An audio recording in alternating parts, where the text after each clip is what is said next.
Welcome guys, thanks for joining me again in this update. I hope you're all well. Okay guys, let's be honest, Luis Ortiz is old, so please don't come for me talking smack about how a Cuban boxer is getting beat. In this fight, Ortiz was 43 years old, so relax. However, the focus I want you guys to have here is his Mexican opponent, Andy Ruiz Jr. And this is not just for this fight, which I might add took place on the 4th of September 2022 at the former Staples Center, now known as the Crypto.com Arena, but the focus is in general. I'm going to put something out in the open and I want you to understand my viewpoint. So, I believe Andy Ruiz should be an undefeated fighter.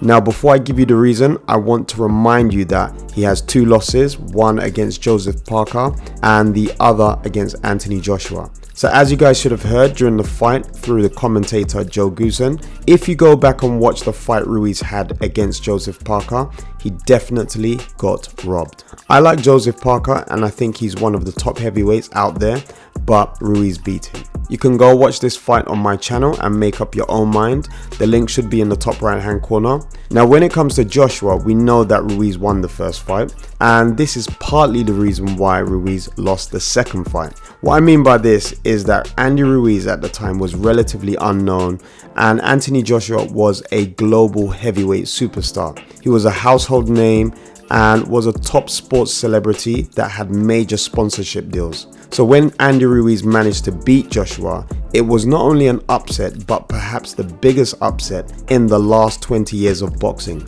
Andy Ruiz then became famous beyond his own expectation. He was instantly a hero in Mexico as he was the first Mexican-American heavyweight champion. And because he beat Joshua, he was instantly propelled to global stardom. Now this is where he began to fall off. Ruiz went from 19 stone in the first fight, which was still relatively big, to over 20 stone in his second fight against Joshua. But you could visibly see that Ruiz had not really managed his weight well. He was a lot slower and this hindered his explosive ability that he utilized in all of his fights. To be honest, I don't think he was focused or prepared well for the rematch. Now granted, a champion should always be ready and focused to compete, but in terms of ability, I feel if he had been focused and worked to his potential, he could have upset Joshua in the same manner that Usyk did, so by giving him two losses. I consider Andy Ruiz Jr. to be in the same bracket of skill and technique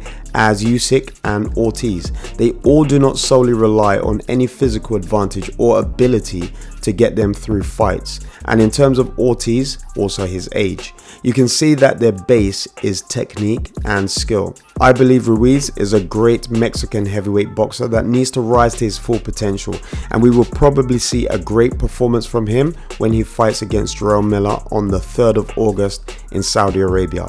Like always, let me know what you guys think down below in the comments. Anyway guys, that's all for now. I really hope you've enjoyed watching the video. Please remember to smash the like button if you have enjoyed watching this particular update. Remember to leave a comment in the comment section if you want to add anything about Andy the Destroyer Ruiz Jr. So until my next one, peace out.